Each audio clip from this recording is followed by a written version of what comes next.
So what's up sa inyo guys, no? Ngayong araw ay may dumating na parcel sa atin at in-order ko to sa TikTok at eto siya. So makikita natin to kapag in-unbox na natin. Okay, simulan na natin to. Let's go! So yun na guys, i-unbox natin to, no? Para makita na natin. Masubukan natin kung totoo nga talaga. Okay, isang kamay lang naman kasi wala akong golden yun eh. Okay.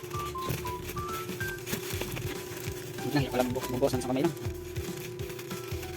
So ayun siya guys, no? Ayan na. Yun, may papel. So ayun siya guys.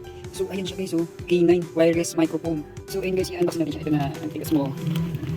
Yun, ang dali din. Yun. Oops. Diba? Naman.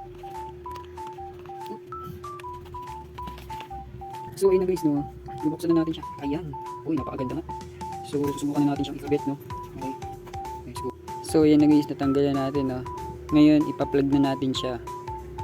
Kung di na natin maririnig yung mga sa paligid natin na maingay. So ayun nga guys, totoo nga yung wala kang maririnig kahit ano. Hindi mo maririnig yung tunog ng electric fan, mga sa paligid mo. Hindi nga talaga kapag ito ang gamit mong wireless microphone na to. Sa TikTok lang to nabibili, no. Napakamura na, 178 pesos lang, no. Kung gusto nyo umorder, order na kayo agad. Kasi baka biglang magbago yung price.